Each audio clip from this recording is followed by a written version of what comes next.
Hello, my name is Moses Sutton, and in this video I'm going to talk about 10th of Tebet, the day on which we commemorate the start of the siege of Jerusalem before the first temple was destroyed by the Babylonians. And I'm going to explore what it was like to be under siege in the ancient world, what kind of tactics our enemies used against our ancestors, in order to understand what kind of suffering our ancestors endured and what we're mourning on this day.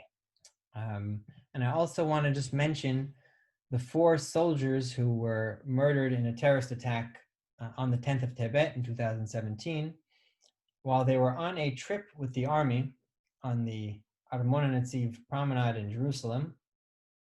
Here's a picture of the promenade. It has a magnificent view of the old city from the south. And because of the date and the view, I imagine that on the trip they were with a tour guide and sort of I think what they call a culture day.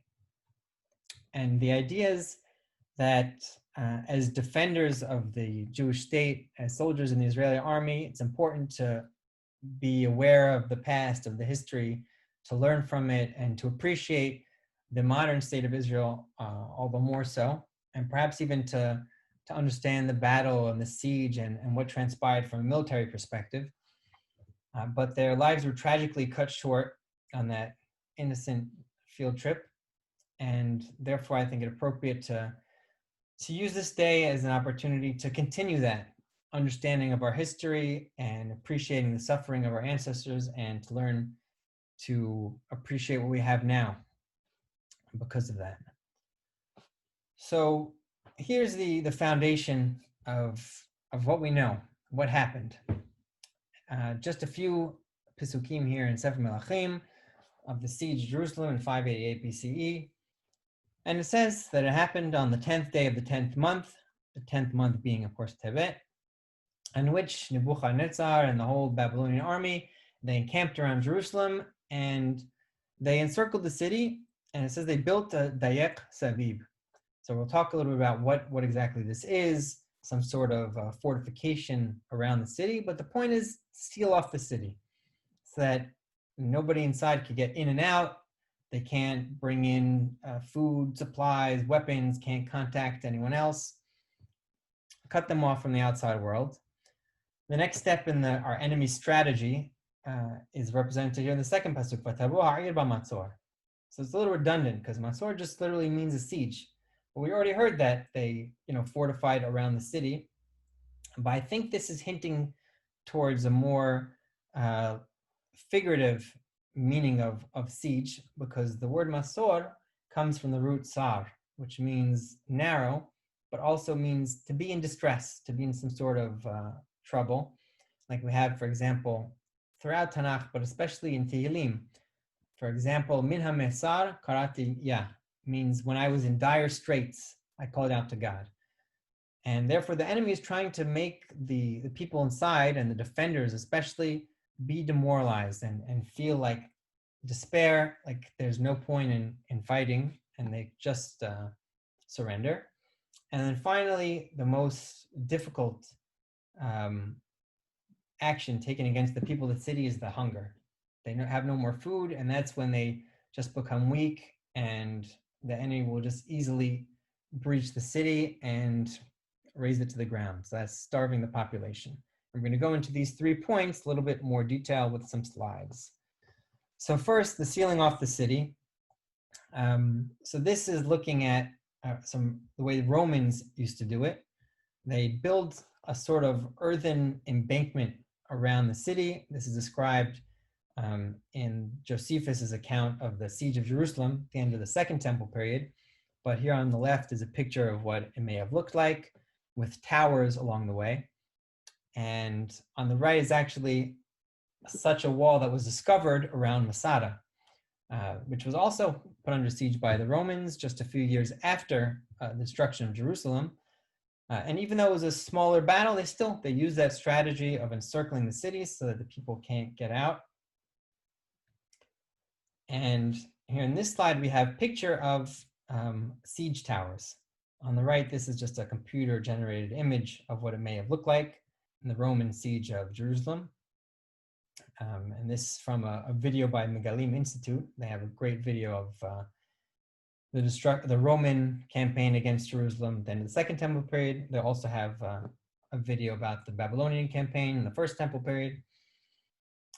And on the left, we have, this picture is actually from an Assyrian palace. They used to decorate their palaces with these engravings on the wall, or wall reliefs, that depicted military campaigns so that the king could take pride in their military achievements.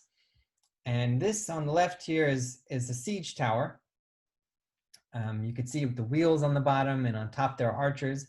And basically, I think that the use is twofold. At the beginning, you'd have towers in addition to the fortifications around the city, so you could survey and see if someone's trying to escape. But then later on, also to breach the city. If the walls and the gates are locked tight by the defenders, they need to go climb over the wall, and the tower would allow them to do that. Sometimes they'd even need a ramp and build a ramp and roll the tower up the ramp. They have archers on top that could shoot in, and there's still also a battering ram on the bottom to try to break down the wall at the same time. And most of the commentators actually understand Dayek as being some sort of tower.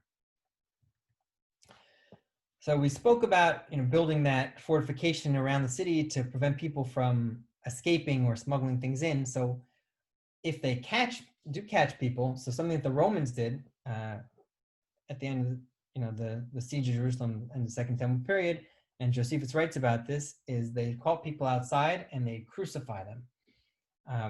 And then put the cross up high so that everyone inside the city could see the fate that befell their brethren who tried to escape or tried to steal food from the enemy camp. And it's pretty horrific. Josephus says that at some points of the siege, and the siege in the Second Temple period was short, just a few months. But at some points there were even up to hundreds of Jews crucified per day. So you can imagine that demoralized the people inside, really make them think that they have no hope.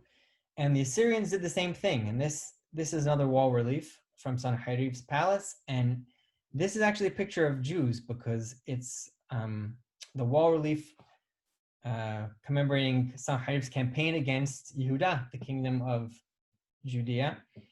And it was actually a battle that they won against the city of Lachish, the second most important city of Judah after Jerusalem. And at some point, as they caught people outside the city and they impaled them on poles so that the defenders inside would see them outside the city and get freaked out.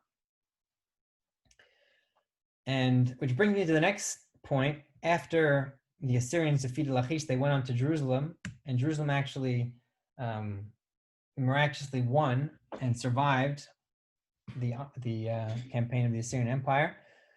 But not before the Assyrians also tried to demoralize the people in Jerusalem. And they did that actually with propaganda. And here's some excerpts of the speech of Rav Shakeh, the Assyrian general who stood outside of Jerusalem and shouted a whole speech to the people inside, and telling them, your God has delivered you into our hands, don't try to fight. The other nations all fell before the Assyrian Empire. And then the Jewish generals, they tell Rav Shakeh, they say, okay, just don't speak in Hebrew. Don't speak Yehudit, they call it, the Jewish language. Speak to us in Aramaic, which was the international language at the time, because we understand. Because they didn't want the people to hear what Rav Shakeh was saying. They said, okay, you want to talk to us, tell us that we need to surrender, just talk to us. But then Rav Shakeh says, no, I'm not talking to you generals. I'm talking to everyone, I'm talking to the people. That's why I'm speaking Hebrew. I want them to listen to me. He knows what he's doing. He wants to demoralize them and just give them all this propaganda that it's hopeless. And, it worked, because the people and the generals go back into their king, Hizkiyahu, with their clothes ripped. And then Hizkiyahu hears the speech of Rav Shakeh, and he also puts on sackcloth and starts mourning. But Jerusalem was actually saved, and the prophet Yeshayahu tells the king, he says, no, God is not going to deliver us to our enemies, and they miraculously won the battle. But the next thing in the siege is the most horrific, the starvation. And here's an excerpt from Sefer Melachim. This is the siege of the city of Shomron. This is before the Babylonians and before the Assyrians, when the main enemy of Israel was the Arameans, Aram Damasek, and they besieged the capital of Israel, the northern kingdom of Israel, which was Shomron. And these psukim talk about the horrific starvation to the point of cannibalism. And cannibalism as a result of starvation, some of the Torah talks about, it mentions it in the Kilalot, Parashat Kitabo. Megillat Echa also talks about something that happened on the siege of Jerusalem, horrifically. And what's recorded here is a conversation between a woman living in the city of Shomron and the king. She sees the king walking along the wall, and she says to the king, I'm demanding justice because there was wrong done to me. What happened? She made an agreement with another woman that one day they would cook and eat her son, and the next day they would cook and eat the other woman's son. And what happened is she upheld her side of the bargain. They ate her son. But then the next day, when it was time to eat the other son, the other mother hid her son. And she's complaining to the king, it's not right. But the king, meanwhile, he hears this, and he's like, oh my God, people are eating their own children. And he rips his clothing. And then when he rips the clothing, the whole nation sees that underneath his clothing the whole time, he had sackcloth because he was mourning. He was clearly demoralized and saw that the destruction of the city was imminent. And the starvation just made it all the more gruesome. But actually, the city of Shomron survived the siege. They won the battle, which is another miraculous story. We read about it in the Haftarah of Parashat Mitzorah, actually, because it was a group of lepers that discovered that the enemy camp was miraculously abandoned. So that's a great story that you should read up on. Also, here we have an illustration. This is from a French translation of the Bible from the Middle Ages. And they had these illustrations in it. And basically what's being shown here is the siege of Jerusalem, the author's imagination of what it looked like. And you see also the cannibalism, because we know about it, like I mentioned, from Megillat Echa. And here I just included a quote from Elie Wiesel to put things in perspective a little bit. Famous Holocaust survivor and author, and in his book Night, where he talks about his own experience in the Holocaust and the hunger, the starvation, bread, soup, these are my whole life. The stomach alone was aware of the passage of time. And I think the message he's trying to convey is that when someone is starving, that's all they can think about. Nothing else matters. Everything else goes out the window. They can't think about anything else. And the only thing that they can focus on is where their next morsel of food is going to come from. In this just animalistic drive to survive. And mentioning the Holocaust brings me to what Asab Tebet means today. In 1950, the Israeli chief rabbinate decided that they would take this day of Asab Tebet and make it what's known as Yom HaKadish HaKlali, the general day of Kaddish. If someone has a relative that died and they don't know what day they died, and this was very common right after the Holocaust, people who lost relatives or their entire families in the Holocaust, and they don't know what day do I say Kaddish? So to answer this need, the Israeli chief rabbinate decided we're going to make this day of Asab Tebet a day where it's the default day of Kaddish. You just want to say Kaddish for someone, you don't know when to do it, use this day. And then on a more positive note, something that happened recently, relatively recently on Asab Tebet, I actually I learned about this just a few weeks ago when I was in Jerusalem, and I was walking out of the old city next to Jaffa Gate, and I saw this picture that I took is an inscription that I noticed on the wall. And so I Googled it afterwards, and I found out that basically this is a commemoration of the day that the repair of the walls was completed after the 6-Day War. On the 10th of Tebet in 1969, they completed repairs basically the municipality of Jerusalem decided after the Six-Day War they wanted to fix some parts of the wall because it suffered damage, being a flashpoint of battle between Israel and Jordan in 1948, in 1967, and during the Jordanian occupation, it was sort of used as like a military installation. And the municipality felt we need to fix it up to make it more attractive, aesthetic, and so we can appreciate it. And perhaps symbolically, they finished that work on the 10th of Tebet, perhaps with the hope that this latest reincarnation of the walls of Jerusalem will never see the bloodshed and suffering that previous walls of the city had seen, and that from now on, Jerusalem will indeed be a city of peace. So with that, I thank you for watching and hope you have a meaningful day.